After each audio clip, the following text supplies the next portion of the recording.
오늘도 마음의 결을 들여다보는 시간 함께하고 계십니다. 혹시 이런 경험 있으신가요? 왜 우리는 어떤 차이는 대수롭지 않게 여기지만 어떤 차이는 또 크게 느낄까요? 심리학에서 말하는 격차 효과가 바로 그 이유예요. 평소에는 잘 모르다가 어떤 사람과 나를 비교했을 때 갑자기 내 모습이 작아 보이거나 때로는 반대로 우월하게 느껴졌던 순간, 이런 차이가 주는 심리적 반응을 말하고 있어요. 격차 효과란 어떤 대상을 평가할 때 차이가 크게 보일수록 우리의 판단과 감정이 더 강하게 요동친다는 현상을 말하고 있어요. 가까운 수준에서 비교할 때는 별 차이를 못 느끼지만 간격이 확 벌어질수록 그 차이를 훨씬 더 도드라지게 느끼거나 그렇게 보여지는 현상인 거죠. 사람들이 어떤 대상이나 상황을 평가하거나 선택할 때 절대적인 값보다 상대적인 차이에 더 크게 영향을 받는 인지적 경향을 말하는 거예요. 즉, 이것은 작은 차이는 무시되지만 차이가 일정 기준 이상으로 커지면 그 격차가 과도하게 부각이 되면서 판단과 감정에 큰 영향을 받는 거죠. 격차 효과에서의 핵심어는요, 상대적 비교, 인지 편향, 사회적 비교, 차이의 민감성, 비용, 가치 시각이 있어요. 격차 효과의 역사적 배경을 볼게요. 격차 효과는 인지 심리학과 사회 심리학에서 파생된 개념이에요. 레온 페스팅거가 1954년에 사회적 비교 이론에서 그 기초를 찾았는데요. 사람들은 자신을 평가할 때 절대적 수치보다는 타인과의 차이를 기준으로 한다는 연구예요. 이 연구 이후에 소비자 행동 연구와 경제 심리학에서 가격이나 성능 또 성과 차이에서 따른 인간의 선택 행동을 설명하는 중요한 개념으로 발전했어요. 이후에 소비자 행동 연구와 경제 심리학에서 가격, 성능, 성과 등의 차이에서 인간의 선택 행동을 설명하는 중요한 개념으로 발전했어요. 격차 효과의 심리학 연구 배경을 살펴볼게요. 심리학 실험에서 비슷한 두 개의 선택지, 예를 들어서 가격이 9,900원인 게 있고 하나는 1,100원인 게 있어요. 이 두 가지 선택지 사이에서 차이가 적잖아요. 그래서 이 차이를 잘 인식하지 못하고 무시하는 경향이 있다는 걸 알게 됐어요. 반면에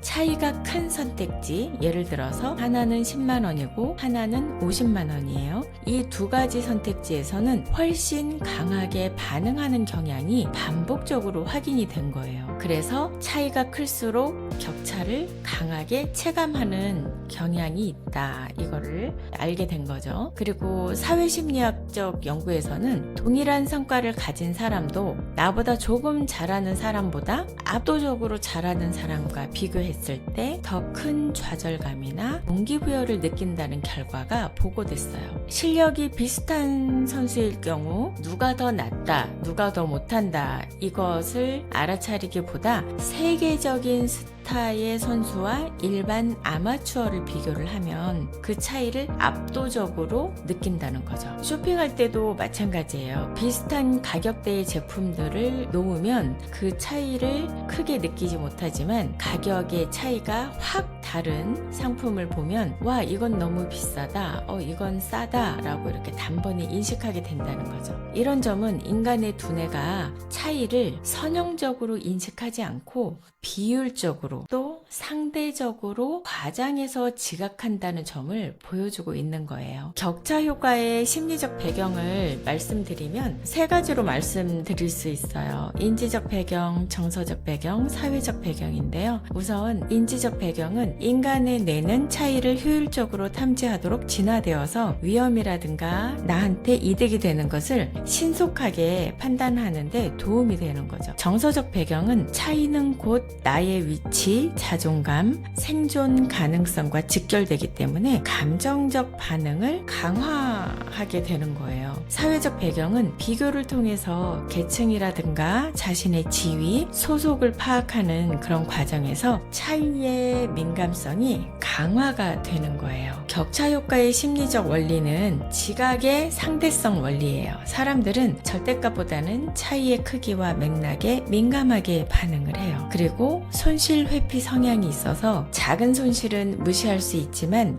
일정 기준 이상 손실이 커지면 감정적으로 과도한 반응을 보이는 거죠. 그리고 사회적 정체성 원리는 나와 타인의 차이를 통해 자존감과 지위, 소속감을 조절해 나가는 거예요. 한계 효용 체감의 법칙은 작은 구간에서는 차이를 잘 못 느끼다가 임계점을 넘어가면 차이가 커지면서 의미 있게 다가오는 거죠. 격차 효과와 문화적 차이가 얼마나 다른지 살펴볼게요. 개인주의 문화, 즉 서구권에서는 개인의 성취와 차이를 강조하기 때문에 격차 효과가 더 개인적인 경쟁과 자존감에 반영되는 그런 경향이 있어요. 그리고 집단주의 문화, 동아시아 쪽이겠죠. 집단주의 문화에서는 격차가 개인보다는 집단을 비교하거나 사회적인 위계, 체면의식에 더 강하게 작용을 하고 있죠. 경제적인 배경을 보면 불평등이 심한 사회일수록 격차 효과가 더 극적으로 나타나요. 소득의 차이라든가 계층의 차이라든가 이런 점에서 더 극적으로 나타나고 있어요. 격차 효과의 장점을 말씀드릴게요. 차이가 분명할 때 동기부여가 되거나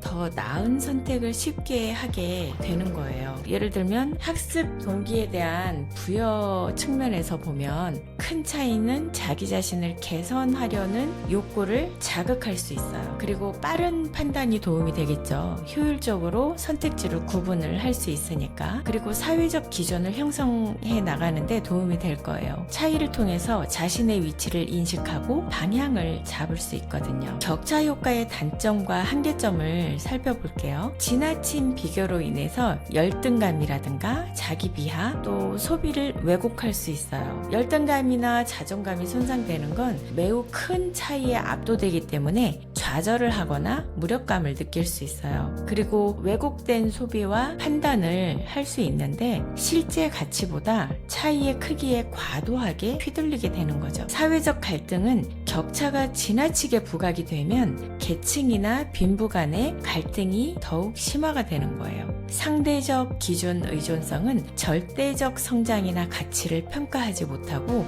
비교에 종속이 되어버리는 거죠. 이런 격차 효과가 시사하는 점은 인간이 세상과 자신을 바라보는 방식을 보여주는 중요한 심리학적 현상이라고 이해를 하셔야 돼요. 우리가 세상을 바라보는 기준이 절대적인 수치보다 상대적인 차이에 따라서 달라진다는 걸 보여주고 있는 거죠. 이런 격차 효과는 학습 동기에 대한 부여, 소비할 때의 선택, 이런 다양한 영역에서 긍정적으로 작용하기도 해요. 하지만 동시에 과도한 비교는 열등감이나 왜곡된 가치 판단, 사회적 갈등으로 이어질 수 있어요. 비교는 불가피하지만 격차의 크기만을 바라보는 순간 우리는 흔들리기 쉬워요. 그래서 때로는 비교의 눈금 자체를 바꾸는 게 필요하겠죠. 다른 사람과 나의 차이에만 주목하기보다 어제의 나와 오늘의 나 사이에 그 차이를 보는 것, 그게 건강한 성장을 위한 가장 좋은 비교가 아닐까요? 오늘도 작은 차이 속에서 나만의 성장을 발견하시길 바랍니다. 감사합니다.